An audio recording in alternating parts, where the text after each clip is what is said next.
Il y a un mec qui s'appelle Scott Galloway, je sais pas si tu le connais, il a écrit notamment ce livre, donc The Four, qui est très réussi, moi ça m'a beaucoup intéressé, je l'ai lu il y a quelques mois, et du coup bref, c'est un créateur de contenu, un auteur, qui a fait aussi une vidéo conférence qui s'appelle The Algebra of Happiness, donc c'est en anglais, si tu comprends pas l'anglais dommage, mais sinon je te conseille vraiment d'aller voir sur YouTube, ça prend 10 minutes, c'est assez intense, mais c'est super intéressant, et en gros il parle de bonheur avec des formules mathématiques, etc. Il y a pas mal de points dont on pourrait parler, mais il y en a un qui est assez intéressant pour la vidéo d'aujourd'hui, c'est qu'il dit que le bonheur c'est égal à travail fois partenaire amoureux fois ami égale bonheur. Et après, il met un 2 au carré sur le partenaire pour dire que le travail, ça compte à 25%, les amis, ça compte à 25%, mais le partenaire, ça compte fois 2, ça veut dire que ça compte non pas à 25% comme le reste, mais à 50%. Et du coup, en gros, voilà, ça veut dire que si tu veux être heureux dans ta vie, oui, il faut un travail qui te plaît, oui, il faut des amis qui te comblent, mais c'est encore plus important d'avoir un partenaire qui te comble. Si tu as des amis, un travail cool, mais que niveau partenaire, c'est le désert, ou alors que tu as un partenaire nocif qui te plaît pas, ça va être compliqué d'être pleinement heureux. Et du coup, c'est pour ça aussi que je parle autant de relations hommes-femmes, d'être attirant et tout ça, parce que derrière, à long terme, pour le bonheur, c'est hyper important. On parle pas que de baiser, de s'amuser, je sais pas quoi là. Non, on parle aussi de trouver un partenaire, même quand ce sera pour du long terme, qui pourra le mieux te correspondre possible, à la fois physiquement et aussi mentalement, et avec qui tu vas peut-être passer un bon bout de temps de ta vie si tu veux faire des enfants, machin truc. Donc, ce dont on parle, en fait, c'est très sérieux. Bref, et du coup, on va revenir au sujet de la vidéo, enfin, en venir plutôt. C'est-à-dire que quand on sait que voilà, le partenaire amoureux, c'est une des choses les plus importantes pour le bonheur, et en plus la reproduction, c'est sûrement le besoin le plus motivant chez l'humain, c'est sûrement la chose qui pousse le plus les gens à se dépasser, donc voilà, les hommes à travailler, à devenir riches, à faire du sport, tout ça. On sait bien qu'en général, quand quelqu'un fait de la muscu, c'est plus le côté être plus attirant que le côté être en bonne santé qui l'attire. Voilà, c'est comme ça pourrait paraître con, mais c'est la psychologie humaine, il faut l'accepter. Et du coup, quand on sait ça, si jamais toi tu fais en partie le travail sur toi, donc à la fois te transformer physiquement, être plus confiant en toi, plus éloquent, mieux réussir au niveau de l'argent, être plus intelligent, plus cultivé, bref, si ça prend aussi un art, machin truc, bref, si tout ce que tu fais pour travailler sur toi, pour t'améliorer, c'est, je dis pas complètement, mais en partie pour être plus attirant et pouvoir avoir plus de chances de trouver une femme qui te comble, c'est normal. Et crois-moi, t'es pas le seul dans ce cas-là, c'est mon cas, et c'est le cas en fait, je pense, de tout le monde qui fait du travail sur soi. Bien sûr, il y a d'autres aspects, bien sûr, il y a l'aspect de pouvoir, je sais pas, vraiment, tu travailles l'argent, c'est aussi pour pouvoir être, par exemple, libre. Moi, ça a été mon cas. Tu travailles tout ce que tu fais, donc le sport, les livres, machin, c'est aussi pour ta fierté personnelle, c'est aussi pour ton bonheur, ton mindset. Donc d'un côté, c'est pour soi, mais c'est également pour se rendre plus attirant pour les femmes. Voilà, on va pas se mentir, cette chaîne, c'est pas, le but, c'est pas d'être hypocrite ou quoi. Et du coup, encore une fois, quand on sait ça, quand on sait que la majorité des mecs vont le faire majoritairement pour se rendre plus attirants, il y en a beaucoup, en fait ça va marcher, ce qu'ils vont faire, ils vont perdre 10 kilos, ils vont avoir un meilleur corps, je sais pas, ils vont prendre un peu plus confiance en eux, ils vont être moins timides, ils vont plus oser aller draguer, je sais pas quoi, ils vont apprendre à faire de la guitare, bref. Du coup, ils vont être plus attirants, ils vont finir par trouver une copine tout simplement, ils vont se mettre avec en couple, machin truc, et là ils vont se dire... Ah. Bon c'est bon, ça a marché. Merci à tous, merci, merci Gabriel pour tes conseils, merci à la salle de muscu. On remballe, on ferme boutique, plus de muscu, j'arrête de lire, j'arrête de vouloir créer un business, c'est bon, mon travail au final il me convient, machin truc. Allez hop, je ferme tout, il arrête de travailler sur lui. Je vais peut-être rigoler en entendant ça, mais c'est vrai, il y a vraiment des gens qui le font. J'en ai connu, moi, des mecs qui étaient par exemple avec moi au lycée, qui se mettaient dans la muscu depuis 1 an et tout, et ils sont mis en couple, ils ont arrêté, bref. C'est pas quelque chose que j'invente, hein, c'est quand même relativement connu. Même s'il y en a, c'est pas ils vont arrêter, mais juste ils vont être moins motivés, ils vont le faire beaucoup moins à fond. Bref, en fait, c'est complètement con, c'est comme si je te disais, travaille 3 ans pour monter un business, tu vas galérer, tu vas faire des erreurs, et quand ça commencera à marcher, c'est bon, tu peux arrêter, hop, tu ranges, t'arrêtes de bosser, tu vas faire de la muscu comme un malade pendant 4 ans, tu vas te forger un corps d'Apollon, un corps sculpté de dieu grec avec le beau six-pack, avec tout qui est parfait. Et une fois que tu seras à score, c'est bon, t'arrêtes, hop, tu peux enfiler les croissants, le McDo, aller bouffer au resto tous les soirs, te faire plaisir, plus faire de sport tranquille. Tu vas apprendre l'instrument, tu vas apprendre le piano, ça va te prendre 7 ans de devenir un prodige sur cet instrument. Et dès que tu auras atteint ce beau niveau, c'est bon, range ton piano, va le vendre je sais pas où, sur le bon coin, t'en fais plus et t'inquiète, tu veux garder ton niveau, y a pas de souci, hein, c'est mémorisé. Ou alors apprends une langue, apprends l'anglais, ça te prendra des années, tu vas peut-être regarder des centaines de films et tout, machin truc, prends la tête. Et une fois que tu seras à peu près bon, bah aussi arrête, remets-toi au français, parle plus une seule fois anglais dans ta vie et voilà. C'est complètement con, tu l'auras compris, parce que t'arrêtes un business quand il commence à marcher, il marchera plus, t'arrêtes de faire de la muscu quand tu commences à avoir un bon corps, tu vas redevenir comme avant, t'arrêtes d'apprendre un instrument ou de pratiquer quand t'es bon, je pense que tu garderas un petit peu, mais voilà, tu n'auras plus ton niveau, c'est sûr, t'oublies. Pareil pour une langue. En fait, chaque objectif que t'as, quel qu'il soit, si tu l'entretiens pas, il disparaîtra. C'est con, on a l'impression que c'est comme les jeux vidéo, tu travailles, une fois que tu as atteint le truc, c'est bon, tu l'as atteint, c'est validé, et ça bougera plus, c'est intact, mais le corps humain c'est différent. Le corps humain, quand tu arrêtes de pratiquer quelque chose au quotidien, le cerveau il est plastique, donc il enlève ces choses, ou en tout cas il les diminue, et du coup, si tu arrêtes d'apprendre une langue, tu vas baisser en niveau, si tu arrêtes d'apprendre un instrument, tu vas baisser en niveau, si tu arrêtes de faire de la muscu, tu vas perdre tes muscles, etc. Donc c'est pour ça qu'il faut toujours entretenir, c'est pour ça que tu arrêteras en théorie jamais. Donc c'est pour ça que je dis qu'il faut être minimaliste dans ses objectifs, parce que si tu veux conserver un bon niveau dans un domaine ou plusieurs, il faudra toujours le faire au moins un peu tous les jours.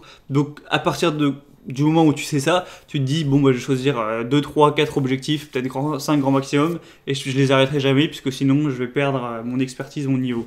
Bref, ça serait peut-être encore un autre sujet.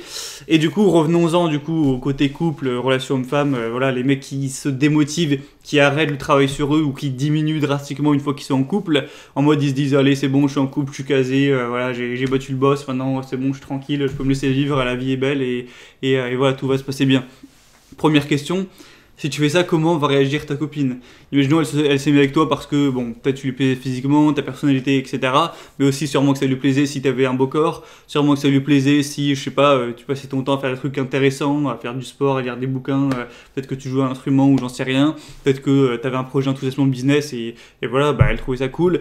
Imagine, tu te mets avec elle et au bout d'un mois ou au bout de 6 mois ou je sais pas combien, tu te mets à devenir grassouillé, à t'embattre les couilles de l'ambition professionnelle, à passer tout ton temps 100% devant la console à jouer ou je sais pas quoi. Je pense qu'elle va être un peu dégoûtée, quoi. Je dis pas qu'elle va forcément rompre pour ça, mais ça fait jamais plaisir, hein. Bref, tu te mets dans le sens inverse avec l'exemple d'une femme. Si tu te mets avec une femme qui fait du fitness à fond, qui est super bien foutu, machin truc, ou qui fait des trucs intéressants, et qu'elle arrête tout dès que t'es avec, je pense que ça va pas forcément te faire plaisir. Bref. Deuxième question, imagine vous vous séparez, que ce soit dans 2 mois, dans 1 an ou dans 2 ans, est-ce que tu te retrouveras pas comme un putain de con à avoir retrouvé ton corps d'avant, à avoir reperdu tout ce que t'as essayé d'accumuler, et du coup tu devras tout recommencer presque à zéro. Est-ce que je pense que c'est viable? Bah non, c'est con. Je suis pas en train de dire que la fille avec qui tu es actuellement, vous allez forcément vous séparer, même si malheureusement il y a plus de chances que ce soit le cas, que vous resteriez ensemble jusqu'à la mort. Mais en tout cas, voilà, comme on l'a dit, c'est probable. Si jamais vous vous séparez, je pense que tu seras bien content de ne pas avoir arrêté de travailler sur toi. Et tu vas peut-être me dire, ouais, mais du coup, si on ne se sépare pas, bah, si vous ne vous séparez pas, tant mieux. Au moins, tu continueras à lui plaire au maximum. Tu continueras à entretenir la femme au possible. Et voilà, tant mieux pour elle. Et je pense qu'il y a aussi un côté prophétie auto-réalisatrice inversée. C'est-à-dire que si tu te dis, oh putain, on va sûrement se séparer, donc je continue à travailler sur moi pour lui plaire et tout, ben, c'est l'inverse, t'as eu faux, vous n'allez pas vous séparer parce que t'as cru que vous alliez vous séparer. À l'inverse, si tu penses que vous n'allez pas vous séparer, que c'est bon, c'est tranquille, c'est acté, t'as signé chez le notaire, t'as signé chez le notaire ou je sais pas quoi, tu vas te dire, oh allez c'est bon, je m'en bats les couilles, j'arrête de travailler sur moi. Donc le fait de croire que vous n'allez pas vous séparer, là par contre, ça augmente les chances, je pense, assez drastiquement que vous vous sépariez effectivement. C'est comme avec l'écologie, on se dit, oh si jamais tout va bien, on s'en bat les couilles de l'écologie, on bouffe comme des porcs. Eh bien en fait non, il va y avoir une catastrophe. Alors que si au contraire on se dit, oh putain il va y avoir une catastrophe écologique, les gars arrêtez tout, baissez votre niveau de vie, et enlevez tout le plastique des océans, etc. Eh bien là par contre il y a moyen qu'il n'y ait pas de cataclysme, tu vois, donc c'est prophétie autoréalisatrice inversée, c'est un concept assez intéressant. Bref, revenons-en au sujet. Du coup, bah, je pense que c'est naturel d'être un peu moins motivé quand t'es en couple. Même moi, franchement, honnêtement, j'avoue que je suis peut-être 10% moins motivé quand je suis en couple que quand je suis célibataire. Parce que bon, déjà, t'as l'aspect avoir plus de temps, machin truc. Et c'est vrai que t'as un côté un peu instinctif où tu te dis, ah bon, je suis un peu casé, etc. Donc, je sais pas, j'ai moins envie de bouffer le monde, de tout casser. Puisque j'ai un peu une stabilité, j'ai un peu plus quelque chose à perdre ou je sais pas quoi. Mais il faut essayer d'aller contre cet instinct. Et arrêter de se poser la question, oui, est-ce que je suis en couple ou non? Que tu sois en couple ou pas, c'est pas le sujet, on s'en fout. Travaille toujours sur toi au possible, deviens la meilleure version de toi-même au possible, que tu sois en couple ou pas. Ça, voilà, sors-le de l'équation, ça va pas rentrer. Moi, je dis le seul moment où ça pourra ne plus être ta priorité, donc le travail sur toi, hein, on va pas refaire la liste, c'est sûrement quand tu auras des enfants.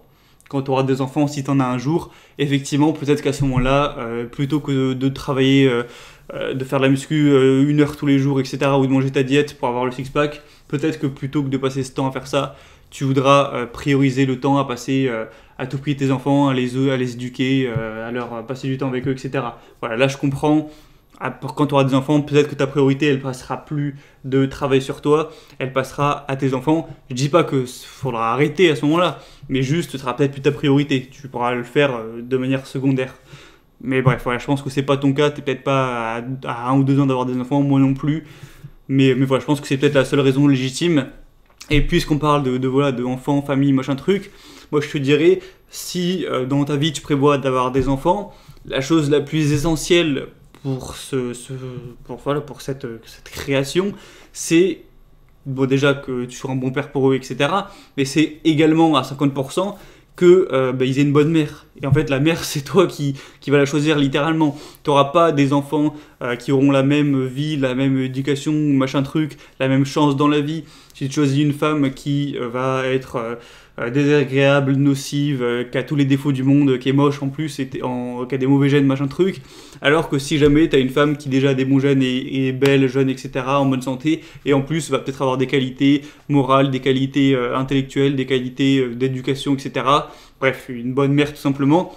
Donc en attendant qu'un jour, dans 10 ans ou je sais pas quand, tu fasses des gosses, bosse au maximum sur toi, travaille au maximum sur toi, pour te rendre le plus attirant possible. Comme ça, plus tu seras attirant, plus tu auras un choix dans les femmes qui seront intéressées par toi, plus j'arrive plus à parler.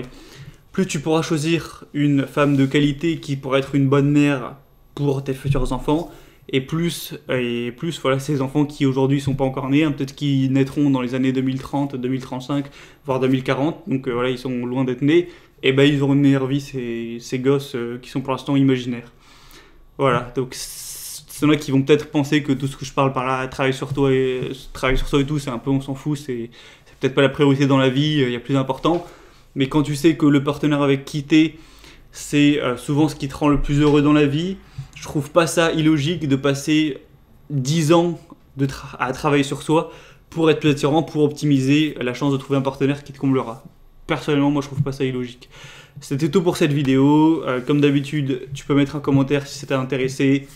Et si c'est pas encore fait, surtout abonne-toi à la liste email. Sinon, tu rates du contenu toutes les semaines. Pour ça, rien de plus simple, c'est gratuit. Tu passes par le premier lien dans la description. Tu rentres ton prénom, ton adresse email. Tu cliques sur s'abonner, c'est bon, tu seras ajouté à ma liste. Et tous les dimanches matins à 7h, tu recevras un email de ma part. Du coup, c'est du contenu en plus des vidéos YouTube où je te partage des conseils, des idées, des astuces, des livres que j'ai lus intéressants, des aspects de ma philosophie. Voilà, c'est toujours du contenu en plus sur le travail sur soi pour te tenir motivé, pour toujours t'inspirer, te motiver à te bouger, pour tout cet intérêt de devenir la personne la plus... la plus complète, la meilleure version de toi-même, pour le dire.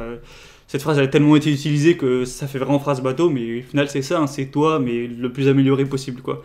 Bref, allez, c'était tout pour cette vidéo. Je te retrouve dans l'email de demain.